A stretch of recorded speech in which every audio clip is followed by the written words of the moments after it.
What?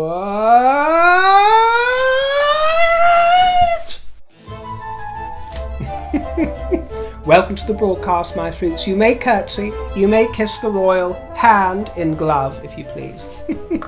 Welcome to my Cinderella fantasy, my dear.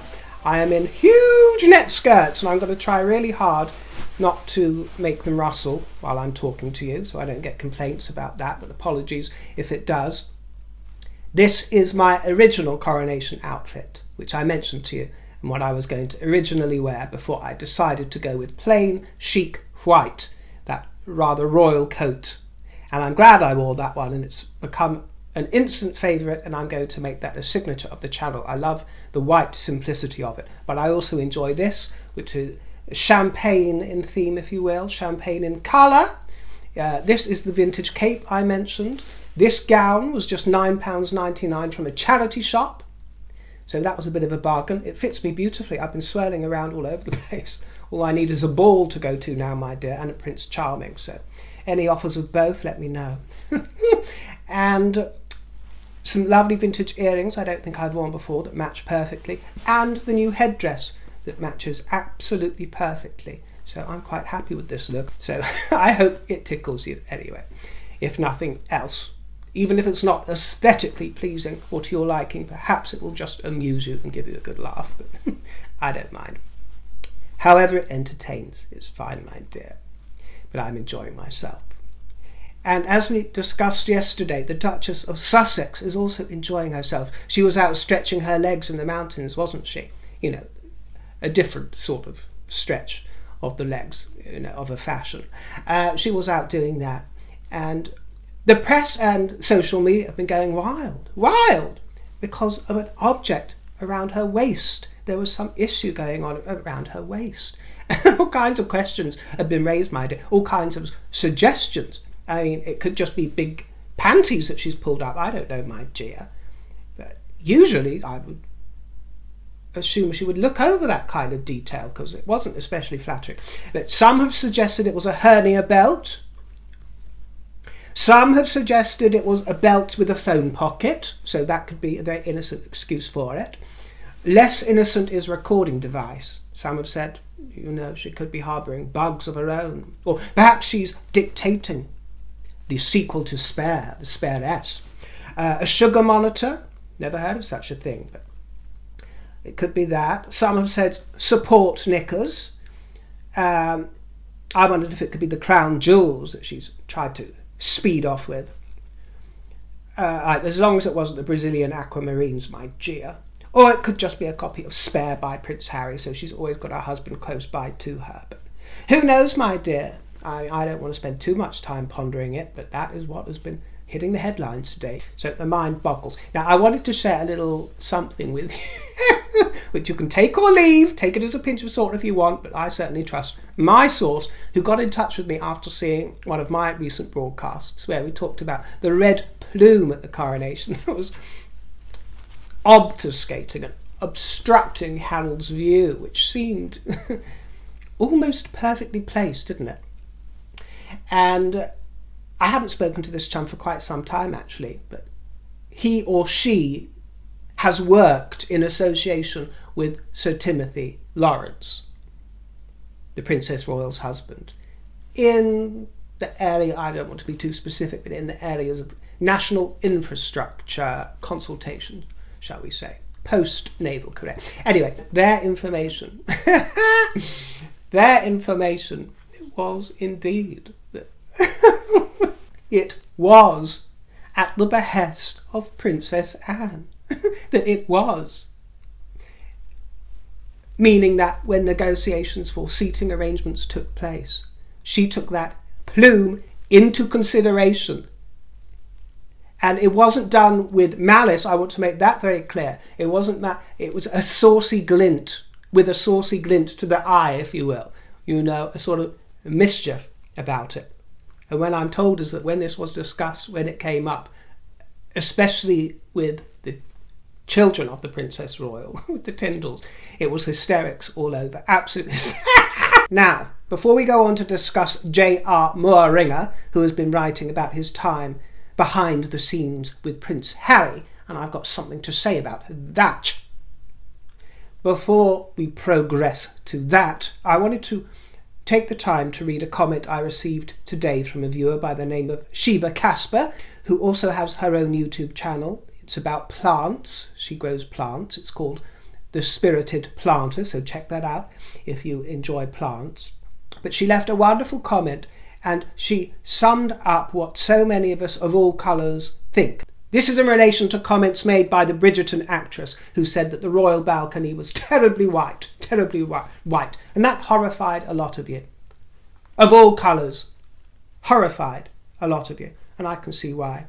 Anyway, Sheba Casper says, River, I am black, and I'm going to say something that some would find radical. Less people than you think would find it radical, my dear, but I know what you mean. I am actually not fine with Britain being less and less white over time. I think that a variety of skin colours is beautiful, and a world with less whites seems less beautiful to me. I also think that a world with less black people would be less beautiful. I'd be disappointed if I went to Ghana and found it less and less black. A world with less people of Asian descent would be a world that is missing something. Every skin colour is perfectly and wonderfully made and is part of the rich tapestry that is God's beautiful creation. I am tired of people acting like white people don't have true value in a world of diversity and that they don't have a right to exist as white.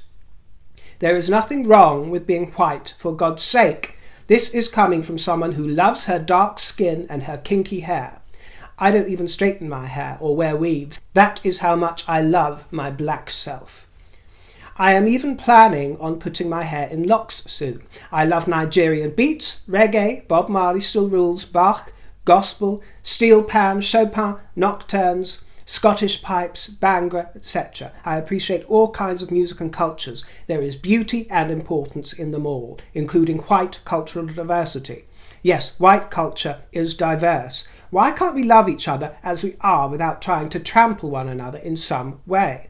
When I finally make it to the UK, I would find it strange if I went to Scotland and found it filled with brown-skinned people. Yeah, I said it. Scottish people are European and tend to be whitest, at the risk of stating the obvious. So what? What is wrong with that? Nothing. I live in Canada, which is a very ethnically diverse place within the large cities, and I love that. It's one reason why I stay in a large city. People need to see the beauty in each other and stop trying to erase each other in some weird narcissistic attempt to create a world that only suits them. My white brothers and sisters, please be proud of who you are, because when God made you, he thought you were perfectly and wonderfully made. Hold your head high, love yourself, your family, your history, and your neighbour. As a white person, if your heart is pure and your thoughts are correct, well, I'm not sure I'd say go so far as to say I'm pure, but you don't. We can all try. Why do you care what people of ill will think of you? If anyone want to come for me for my comments, be careful. I don't suffer fools. Well, no, it certainly sounds like you don't, Sheba Casper. And you certainly come across as a fabulous young lady. And it was a very worthy comment for me to read out because it reflects many of your opinions. And I think it was eloquently put and unapologetically put. That's what I like about it. And rather like you, my dear, I do feel that I have grown up enjoying and valuing the variety of everybody around me. And you said that if you go to Scotland, you want it to feel like Scotland. And when one goes to Ghana, it would be nice if it felt like Ghana. And yes, I think one of the problems with mass immigration at speed, which also happened in reverse, and I totally understand that, when whites colonised black countries. So it's certainly not absolving the white races of responsibility there too. Absolutely not, my dear.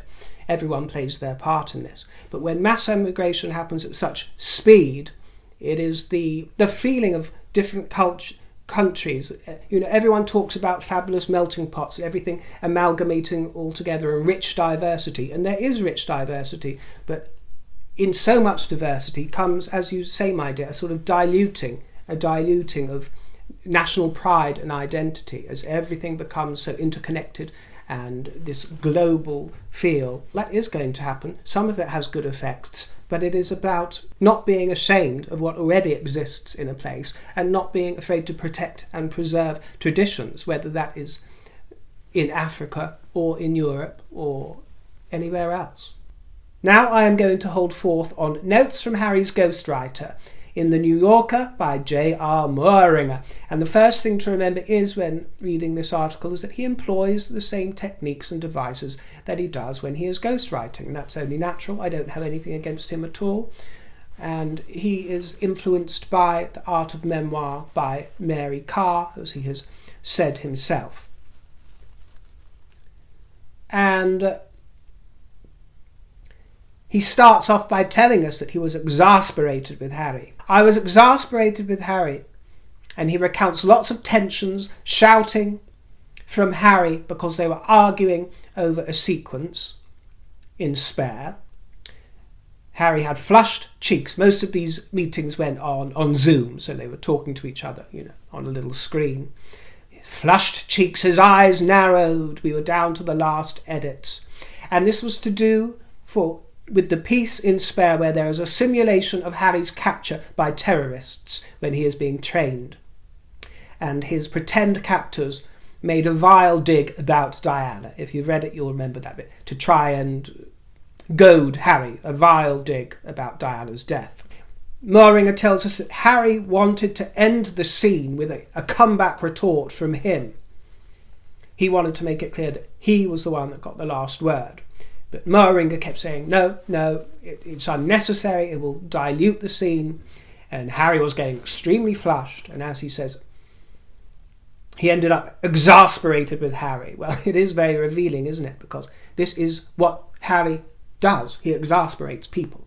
So if he's still getting up to that now and exasperating his ghostwriter, then one can only imagine what the family go through. And after Harry's glaring and huffing, he explained to Mooringer that all his life people had belittled his intellectual capabilities. Oh dear, what a chip he's got on his shoulder. He's still worrying about this. He's way into the summer season now. It won't be long before he starts progressing through to late summer and into early autumn.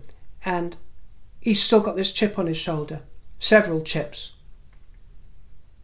It's a bucket of French fries he's got. If you are worried about people questioning your capabilities, my dear, why didn't you write your own book instead of hiring somebody else to do it? And if you are hiring somebody else to do it, why has it got Prince why couldn't it just have been a biography? Why did you have to plump for memoir? It's got Prince Harry on the front.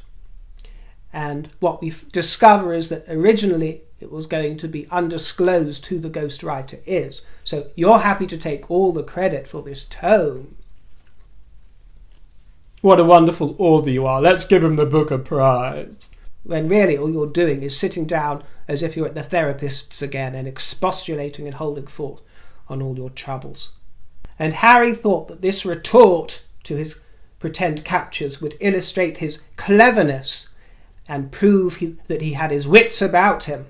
But Mooringer refused. And he says, because I told him, everything you said is just about you. You want the world to know that you did a good job. You were smart. But memoir isn't about you. It's not even the story of your life. It's a story carved from your life. A particular series of events chosen because they have the greatest resonance for the widest range of people. So for starters, that's not a surprise to us. We understand the devices of this fiction writer. But the regret is that all these squillions of people rushing out to buy their 2 copies of Spare, 2 copies whether or not they want to, coming through the post, these people take everything as fact, don't they? And the lines between fantasy and reality are blurred, which I wouldn't mind about at all if it wasn't involving stories such as Necklacegate with the brother, or the coldness of Catherine. Because these are real people and real lives that are involved. That is the thing that annoys me. There are innocent victims.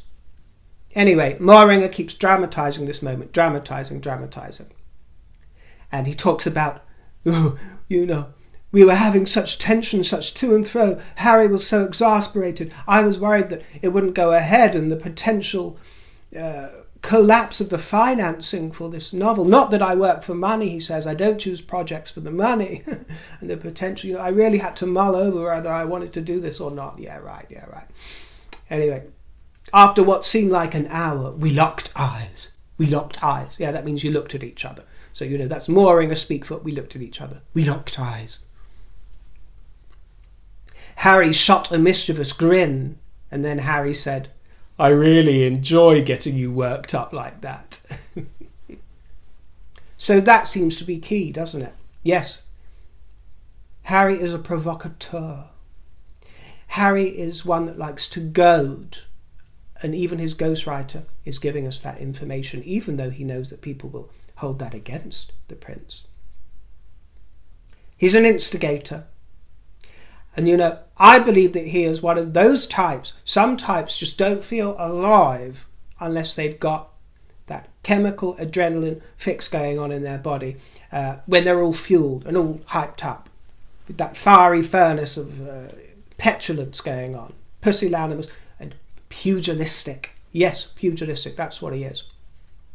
So, did he recount Necklacegate when his brother ripped the necklace off him because he was so wound up with Harry? Did he recount that episode because it gave him a thrill to see William lose control?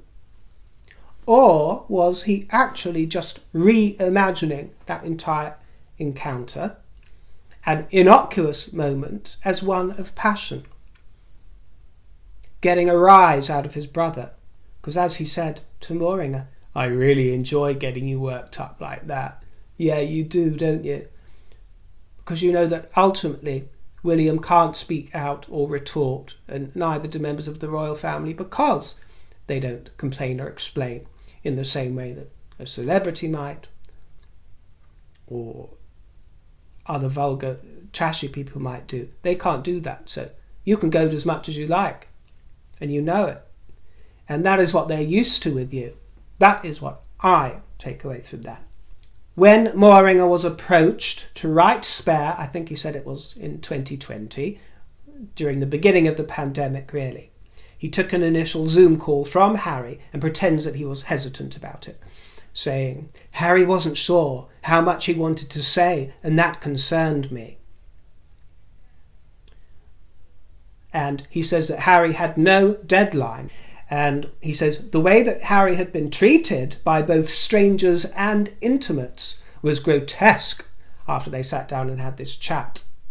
And I do agree with the strangers part, with some of the paparazzi behaviour that I've seen for myself and witnessed.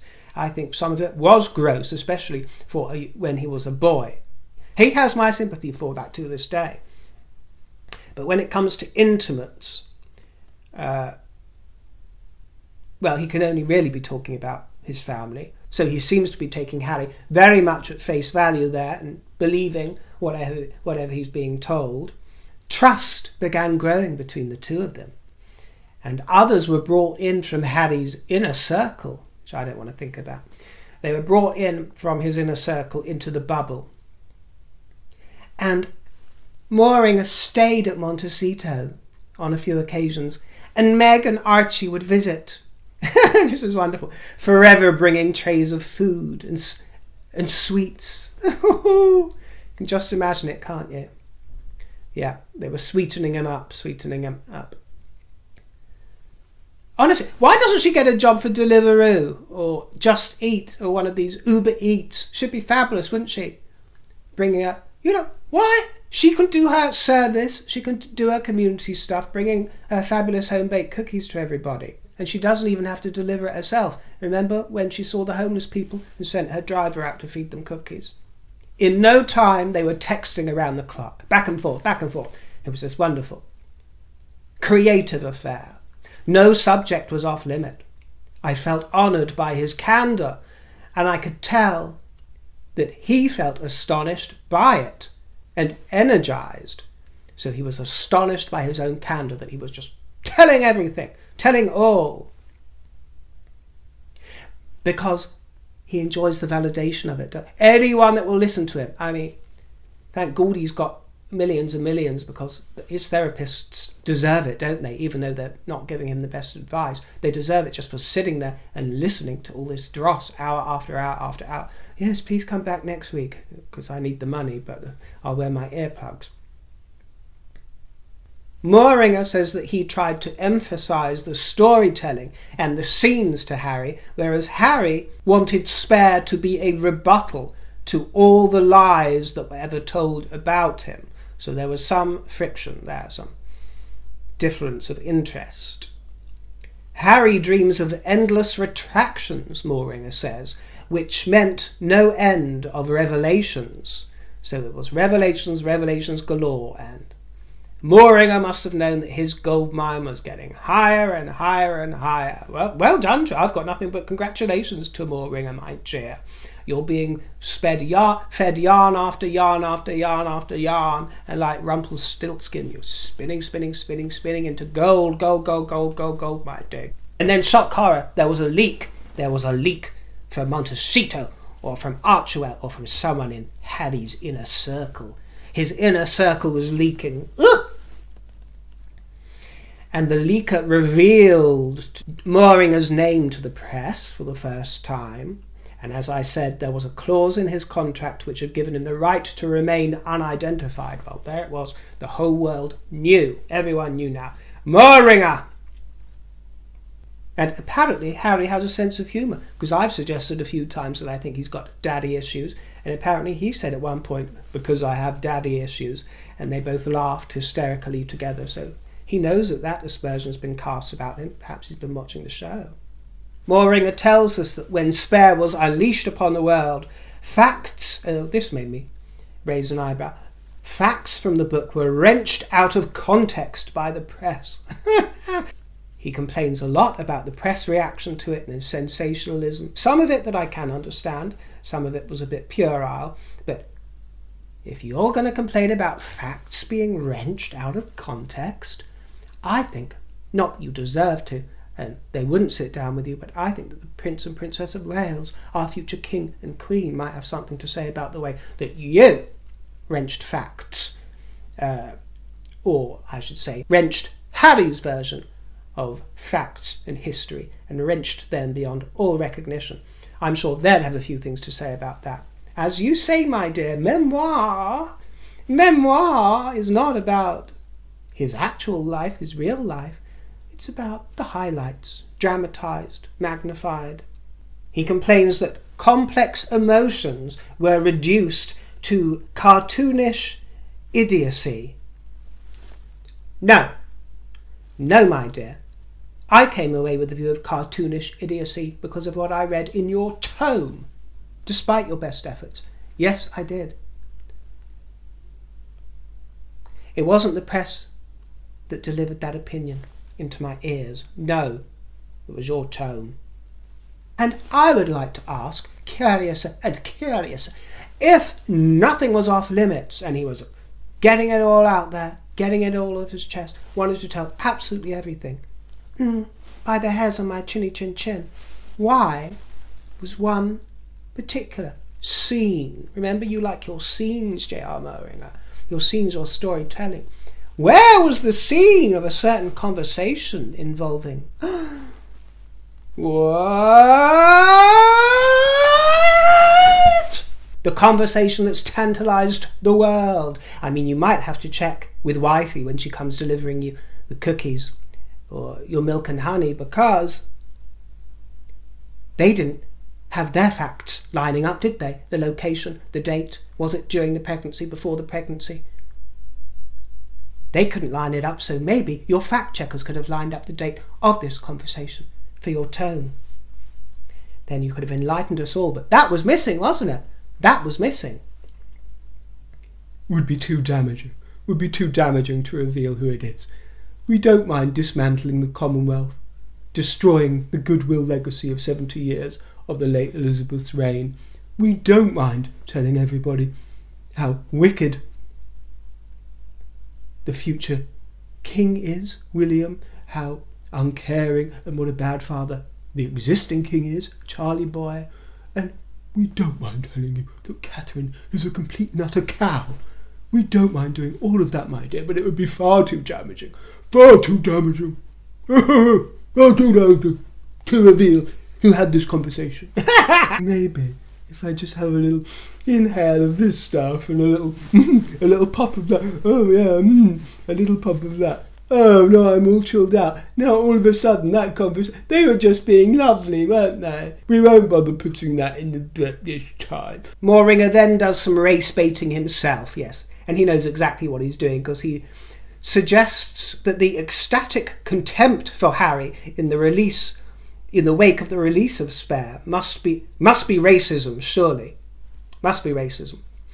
Also, the sin of leaving his homeland, and the biggest factor, money. People were triggered by money. And the jealousy of Harry merchandising. How about the vulgar betrayal, the lies, and the distress of others to earn that money? Because, as I have made very clear, that is what distresses me. Earn as many billions as you want, my dear. That's no skin off my nose, and if it makes you happy, wonderful. But don't pee on my leg and tell me it's raining, and don't tell me that you aren't making that money out of your family's misery. When news of the book's success came in, Mooringer says that Harry was flushed again, flushed with delight. This was a party.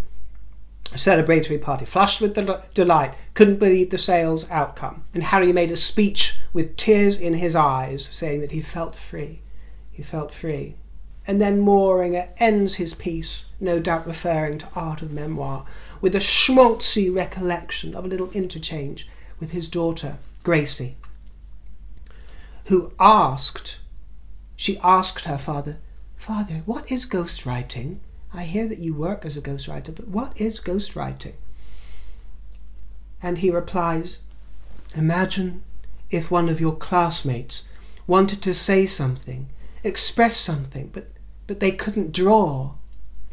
Imagine they asked you to draw a picture for them. Would you?"